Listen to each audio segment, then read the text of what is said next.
my name is Steve Hanson. I'm the president and CEO and founder of Surface Metals. We are a North American explorer and developer of metals projects, primarily located in the state of Nevada. Steve, good to see you again. I think last time we spoke, you were Acme Lithium. Something's changed. What's going on? Well, I founded Acme Lithium close to 5 years ago with the belief that we were going through this energy transition. And I put together probably one of the best portfolios of lithium projects in North America. And we took an early stage project in Clayton Valley, Nevada, a brine project from grassroots exploration to resource, which we announced last year in March of 2024. But obviously, the lithium market has been challenging in the last 18 months. The commodity prices has come back down, and demand for EVs have slowed somewhat. But the belief is still over time that we are in an energy transition, that lithium is continuing to be a commodity that is going to be needed for the technology community, for the auto industry, and for grid storage. So the question is when is lithium as a commodity price going to rise back up to some of the areas of prices that we've seen historically? So as a board and a management team, we started to evaluate our assets and say, listen, we work for the shareholders. Creating shareholder value is my number one priority. Do we wait it out or do we start pursuing other projects to create value? And so I looked at many projects through the fall of 2024 and early 2025 and was very fortunate to come across a very interesting gold project not far away from our brine project in Clayton Valley, coincidentally. And this was a historical mine.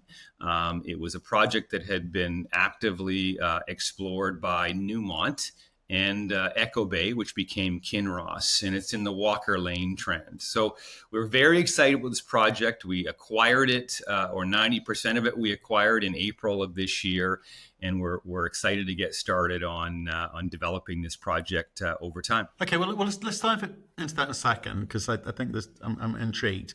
Just finishing up on the lithium. Okay, so the market says, okay, lithium's no longer in vogue. No one's putting money into lithium. Does the asset have any current or future value, and how do you treat that asset on the balance sheet? Well, I think as an investor or a shareholder of our company, there's a foundation here of great assets and a resource actually at our brine project that investors can look at over time. So as a long play, these assets have value and aren't showing their value today. So we went from an early exploration project in Clayton Valley to over 300,000 tons of lithium carbonate estimated in that resource. So again, that value is there. We have a brine resource in Clayton Valley. It has value. The question will be is how much is it worth in the future? We have a sedimentary claystone project in Fish Lake Valley, the valley next door. It neighbors Ioneer, an Australian company that's set to put shovel into ground this year to go under construction in their mine, where their neighbor to the west, their access road goes through our project area. We've got some very high grade lithium on surface. So it's drill ready to be drilled at the right time. And then we have a great partnership in southeastern Manitoba. We're the largest landholder south of the Tanko mine. That's one of the largest pegmatites in North America that's been mined off and on since 2019. It's owned by a large Chinese company called Sinomine.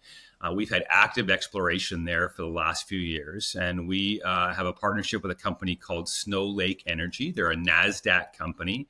They're earning into that project. They're spending 100% of the money there. And again, we have upside at that project over time. And we truly believe that project has the potential to be another Tanko mine. There's numerous pegmatites on surface. And again, it's in active exploration right now. So we have 3 great lithium projects. In a great lithium market, they would show excellent value for investors. But again, they're not showing the value that we would like in this current market environment. And it doesn't mean that that's not going to change in the future. So as an investor, you have that as this foundation that we've developed over the last 5 years. And then you have this upside of this new gold project. Okay, but again, I'm just going to stay with lithium until we can close that off. So there's a conversation around, do you hold on to it or get rid of it? Because there's presumably holding costs and other sorts of costs associated with it. So you got to have a view on how long you can afford to do that for versus either just offloading that or being able to monetize it, whether it be in stock or cash now. So what does that arbitrage look like? Well, and you're exactly right, Matthew. Is I have to look at all those options, and certainly when we had those three project areas in this kind of marketplace, access to capital has been difficult for the lithium market. We've been holding on to our capital very tight. Do I need to own 100% of all these projects? No. So again, we brought in Snow Lake into Manitoba. They're spending money. We don't have to spend money there to advance and develop that project. Again, I'd rather own a smaller percentage of a project that's worth a significantly greater number than owning 100% of something that is that's been dormant or quiet or isn't being developed. And so we are continuing to look for partners at our brine resource in Clayton Valley and our sedimentary claystone project in Fish Lake. I was just at the largest lithium conference in the world, Fast Markets in Las Vegas in June. It was in the third week of June. I met with a number of parties there. There still is global interest, obviously, in lithium projects of size and of interest. The reality is lithium growth is going to continue. Demand for lithium continues to grow year over year. The world isn't giving up on lithium. The world is betting on lithium. All of our supply chain for technology and autos and everywhere in the world is based on the lithium battery. There's battery factories being built. And so, we continue to look for partners. There are ongoing discussions in relation to our lithium projects. And again, that's a way that we could create value and monetize, hopefully, these projects over time. So certainly joint venturing them, selling them, having companies invest capital in them is something that we continue to pursue as part of creating value for shareholders. Right. Look, I could rather glibly say the largest lithium conference in the world at the moment doesn't have much competition. So just sticking with that, when you say there's a lot of interest and, the world's based on lithium batteries and so forth, but what are they looking for? When you go to a conference like that, what are the sorts of groups that would look at the projects that you've got now? Or is the reality is you're going to have to suck it up and say, let's hang on to these because at some point when the cycle comes around again, we've actually got something good there that at that time more people will be interested in. So, I appreciate it's a tough call and you haven't got a crystal ball and all of that kind of good stuff. But what could you possibly say to which groups? We believe in these projects and we believe actually they have a fair value. We're not going to give them away either. So, and it has to be the right partner. And partnering is does the partner have technical experience? Do they have development experience? Do they have a presence globally? Do they have deep pockets? So finding the right partner is really important. Finding another small partner isn't in our interest. So again, some of the companies that we are dialoguing with are larger companies that have been around for a long time, have been in the lithium space. And so that's the kind of partner that we could seek.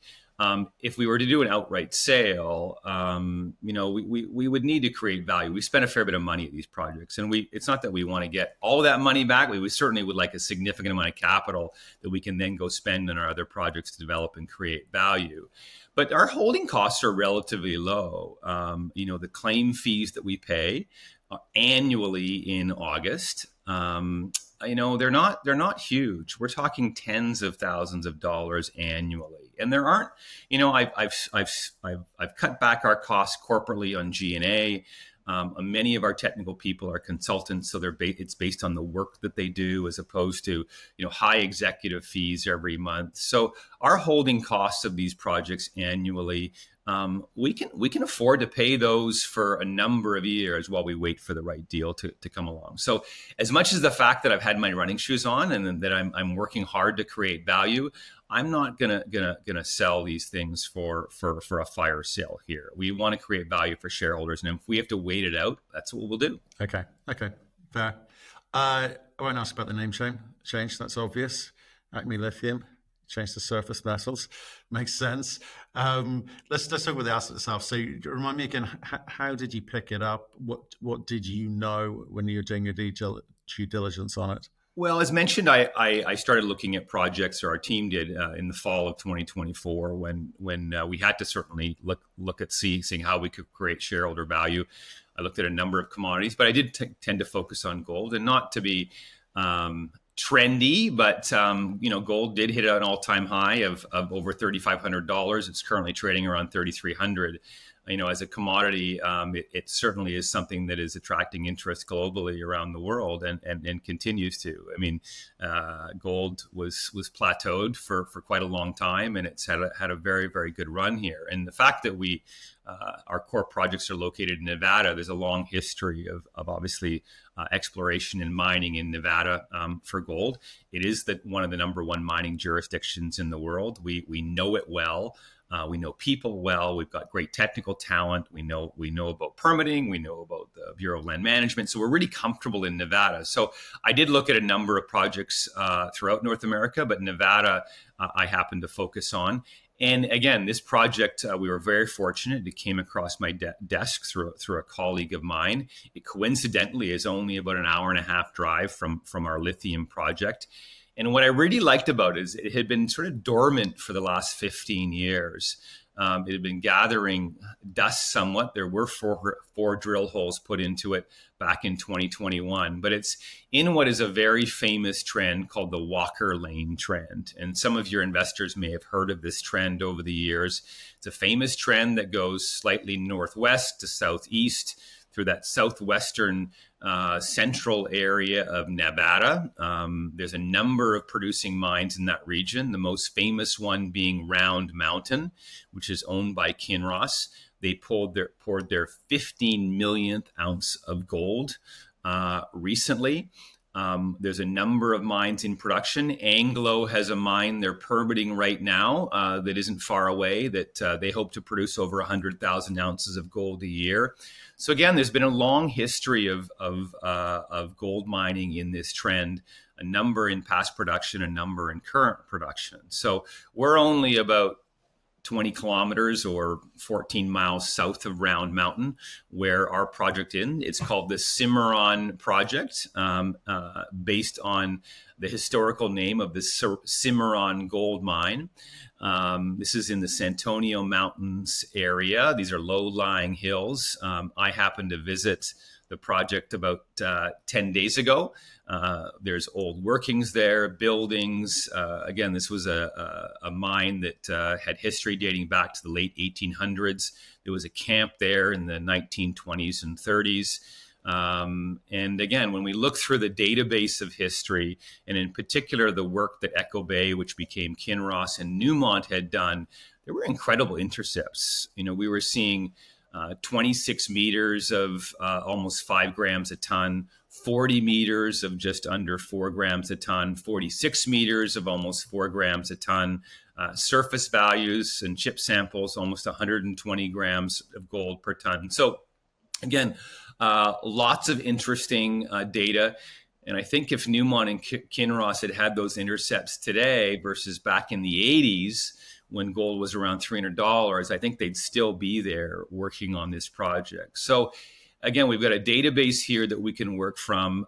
We're currently evaluating it as to what our exploration and development plan is going to be.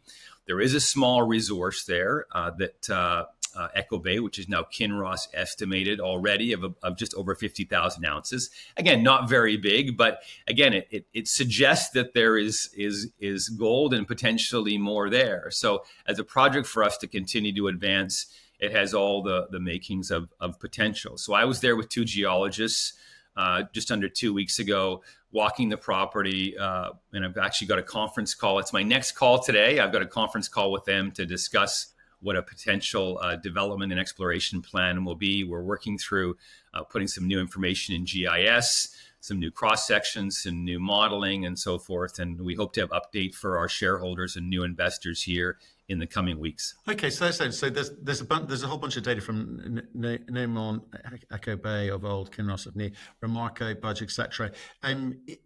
I assume you don't need to kind of validate the resource itself, but in terms of validating the drill data and historic data, the process will take how long? I mean, can you Yeah, get through that quite quickly? so that resource isn't 43101 compliant. So I mean, for us, we need to state that that's very important. And obviously, key for us is mineralization's open in multiple directions. So we're evaluating to what degree do we want to do surface sampling, to what degree do we want to do geophysics, but ultimately drilling is what's going to pay off for us. We want to twin But some what of about the those holes. historic state? What about the historic stuff, Yeah, like in we terms of would original drill logs, to assay put certificates, QA, QC, etc.? Have you for got sure. those? So we would need to Oh, re-drill some of those holes to verify that data. We want to intercept some high grade mineralization, so that's important for us to make sure that we have better understanding of how that drill database works. We don't need to fully drill every hole, but we need to drill some to prove that data is accurate, dating back to the 80s and 90s. To have that resource, it's not as important for us to turn that into 43101 compliant, that 50,000 ounces. We actually would like to expand that. There's multiple projects in the area that have 2-3 million ounces or more. Our goal here is to turn this into a 1,000,000+ ounce deposit, hopefully 2 or 3 million ounces. That's the upside that we want to get to here. So we'd like to drill more, find new mineralization, expand that 50,000 ounces, and then ultimately come out with a 43101 report that shows, some significant ounces. I mean, that would be the goal. There's no guarantee we can do that, but that would be the goal. So we'll lay that out into a phase 1, phase 2 plan. And really the question will be is how much advanced work do we want to do before we get drilling? And again, I'm going to have those discussions and put that plan together over the summer weeks here, and we'll hopefully have boots on the ground sometime in the fall. right. But I'm just trying to work out what the starting point. If you've got all that historic data, if you've got a sense of the kind of potential geological model or the kind of structural features that control the mineralization, etc., do you know how much you're walking in with before you just assess some of the historical drill? Yeah, I mean, we have reports from the past operators and some of their theories on what's going on here. We take that with new technology has changed. Obviously, I mean we are 40, almost 50 years later. So GIS systems and modeling has changed. I'm not an expert in that area, but Matthew, who I'll be talking today on the phone today, is an expert in that area. So, we want to re-evaluate that data. And I'm not taking anything away from past operators and what they interpreted, but we need to interpret it ourselves and get a better understanding. So right now, our goal is to put all that in a historical database into something that is current.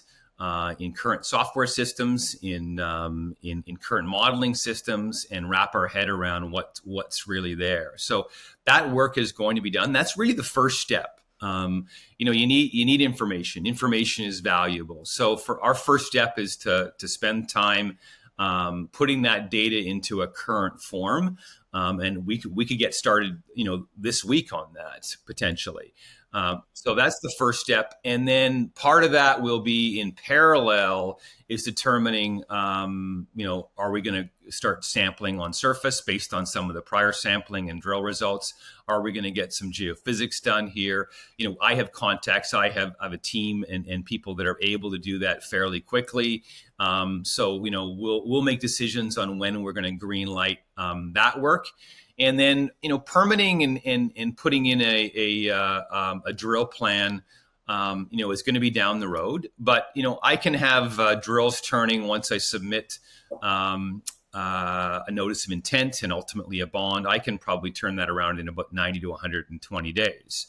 So, the question will be is how much work are we going to do over the next, call it 90 or 120 days before we make a drill decision.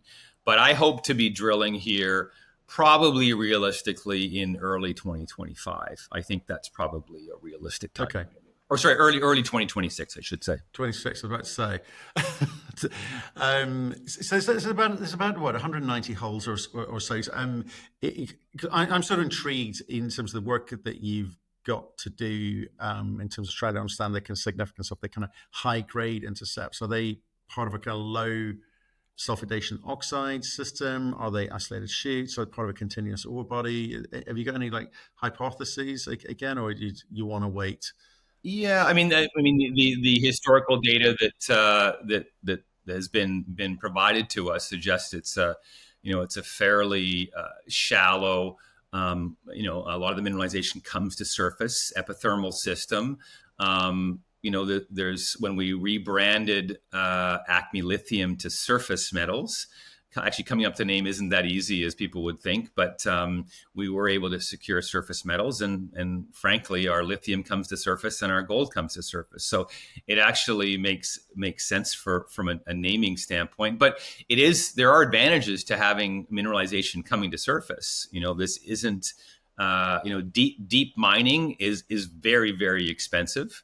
So having mineralization that is in outcrop that is shown there also helps with creating a geological model too and an interpretation. So, but there is mineralization that potentially is deeper too. So although we're seeing this shallow mineralization, a lot of the historical drilling didn't go beyond, in some cases, 50 meters, 100 meters, so there is potential that there's higher grade. There were some deeper holes, but there is potential to find mineralization deeper. And then there is mineralization on trend that extends out in multiple directions as well. So, we want to explore not just where those main drilling areas are, where some of those intercepts are. We want to try to extend that mineralization, potentially seeking outward, but also potentially deeper as well. But we're still working on those theories. We're still working on that modeling. I think the new GIS work that we're doing is going to help with that. And my guess is within the next 30 to 45 days, I'm going to have some new ideas and new answers to that question, Matthew. Steve, can I just talk about the permitting requirements for additional drilling? How far along are you with satisfying them? I've permitted in Nevada, before, and obviously we know that process well. If and when we make a decision to drill, which we expect to sometime later this year, again, we've got some preliminary work we need to do first to understand. We don't want to rush this. We want to do it, with theories and a plan that's in place. Again, I've got to rely on my technical team as to what their recommendations are. But once I green light that decisions to drill, the process is around 90 to 120 days. So we would put that drill program out to tender. We know multiple drilling companies in the region we would go to, and again, the timeline isn't too long before drills would be turning. So there's a number of things that I need to do and understand before we make that decision. There is some additional capital that I will need to raise in the fall of 2025 as well. And again, we're going to continue to get out there and tell our story to investors. There's been already a fair bit of interest in learning more about our gold project and surface metals out of Toronto, out of New York, out of London, and certainly other cities. And again, part of my plan is to get out there and meet with investors that are interested in what we're doing and potentially financing it as well. Okay, and has there been any kind of historic met work done? Look, you said it comes to surface. It's presumably a fair chunk of oxide in there, and potential for a heap leach, maybe I don't know, maybe cyanide leach, but I'm trying to work out which camp I put you into, because there's kind of fashion at the moment for companies that can get into nearer term production than building out huge, several hundreds of millions of capex. I think I'm putting you in the camp of an potential oxide project here. Do you guys feel the same? Yeah, there's been some met work done. I mean, not enough to the degree that we think is needed. I mean, that's something that we're going to have to do as well. We're pretty comfortable with the mineralization. There's nothing that we've seen so far that is head scratching or a concern. Obviously there's historical mines in the region, around mountains not very far away. Anglo's going in; they're in final permitting right now on their mine. So, there isn't anything here that really concerns us. But we will need to do work. We will need to check those boxes, and again, that'll be something that'll be on our game plan down the road. And what's it like in Nevada? The other kind of fashionable thing at the moment seems to be people talking about bulk sampling. One, because it allows them to generate a little bit of cash, but some fail or come short when it comes to actually delivering that. What are the advantages of working in Nevada? Well, I mean, I've been in Nevada and worked in Nevada over the course of my career a number of times, and obviously we've spent the last close to 5 years there. It's been ranked by independent bodies as the number one mining jurisdiction in the world. Australia and Nevada seem to change over in that estimate. We like it obviously because of the fact that there's a long history there. There's good technical people. There's good infrastructure. Most of the work is being done in the middle of a desert. You're not having to deal with some of the issues you face with other regions. You're not in the top of a mountain. You're not in a jungle, and you're near market as well. Right.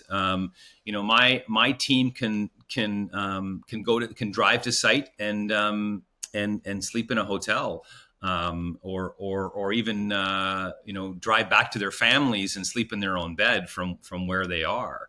That's a huge advantage. I don't need to build a camp in minus 30 weather. Right. There's a reason why Nevada, it's not just the mineralization, but there are advantages to working there. And I think that it obviously with what's happening with the U.S. government, in spite of the